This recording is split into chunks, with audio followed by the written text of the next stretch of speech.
चलिए रुक करते हैं खबरों की ओर। कृष्णा पर मां गंगा की कृपा, सिक्का ढूंढने निकला था, मिल रहा है चांदी का मुकुट। हरिद्वार धर्मनगरी से कानपुर तक जाने वाली गंग नहर को गुरुवार मध्यरात्रि से बंद कर दिया गया है। अब दीपावली की रात 14 नवंबर को गंग नहर में जल छोड़ा जाएगा। इस बार दशहरे से 10 दिन पहले कुंभ कार्यों के लिए गंग नहर को बंद किया गया। गंग नहर के बाद होने के बाद भारी यात्रा में गंदगी दिखाई देने लगी है।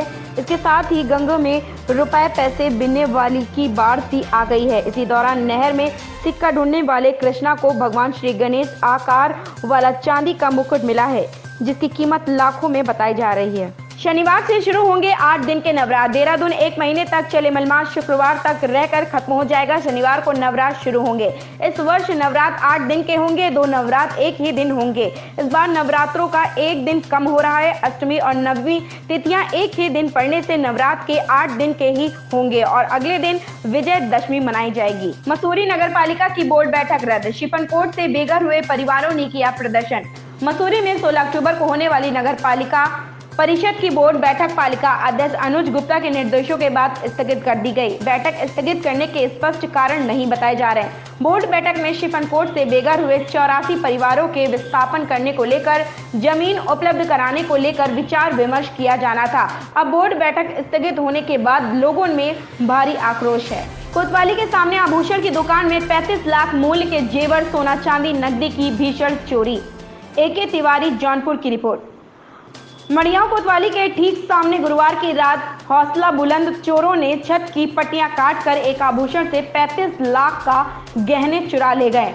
सुबह दुकान मालिक जब दुकान खोला तो अंदर का दृश्य देखकर दंग रह गया और उसके पैरों तले जमीन खिसक गई। दुकानदार ने इसकी सूचना पुलिस को दिया है और चौकी प्रभारी पुलिस फोर्स के साथ मौके पर पहुंचे और जांच पड़ताल में जुट गए हैं।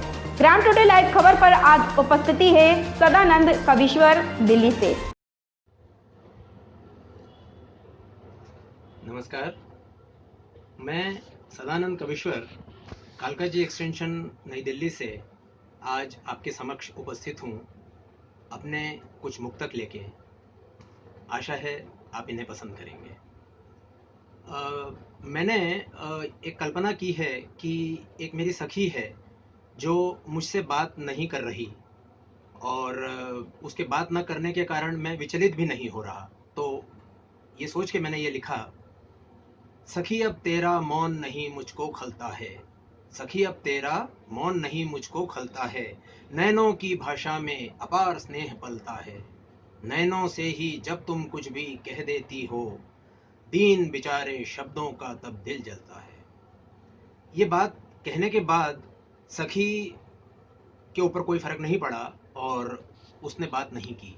तब मैंने फिर आगे कहा, कुछ तो कहो सखी मौन अब खलने लगा है, अक्षरों को फिर सहेजो गीत अब गलने लगा है, अनमनी नजरें तुम्हारी सखी न मैं सह पाऊंगा, नेह इनमें और भर दो दीप अब जलने लगा है।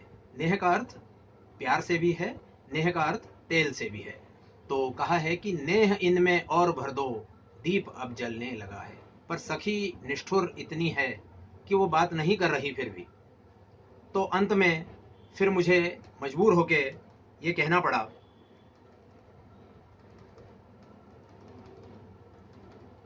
क्रोध ही में कुछ कहो सखी कुछ तो हम सुन पाएंगे।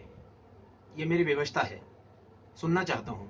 क्रोध ही में कुछ कहो सखी कुछ तो हम सुन पाएंगे, पुष्प चाहे ना मिले कलियां तो हम चुन पाएंगे, स्नेहिल तरंगों पर बना संसार चाहे ना मिले, स्नेहिल तरंगों पर बना संसार चाहे ना मिले, धुंध पर किरणों से कोई स्वप्न तो बुन पाएंगे, धुंध पर किरणों से कोई स्वप्न तो बुन पाएंगे। मैंने एक कल्पना और की है कि स्वयं के विषय में मैंने सोचा है कि मैं उस सखी का प्रेमी होते हुए आखिर किस सीमा तक जा सकता हूँ। तो मैंने सोचा, कितना अच्छा होता यदि मैं तेरी धड़कन बन पाता। मेरी कल्पना है कि मैं अपने सखी की धड़कन ही बन जाऊं। कितना अच्छा होता यदि मैं तेरी धड़कन बन पाता, तेरी सांसों में बसता सखी तेरे दिल में रह पाता, जीवन में कितने ही तुझको साथी मिलते छुट जाते, जीवन में कितने ही तुझको साथी मिलते छुट जाते, सबसे पहला सबसे अंतिम तेरा साथी हो पाता। कितना अच्छा होता यदि मैं तेरी धड़कन बन पाता। आशा है आपने मेरे इन मुक्तकों को पसंद किया होगा। इसी तरह से किसी और समय, किसी और दिन फिर से आपके समक्ष आऊँगा। तब तक के लिए नमस्कार, बहुत बहुत धन्यवाद।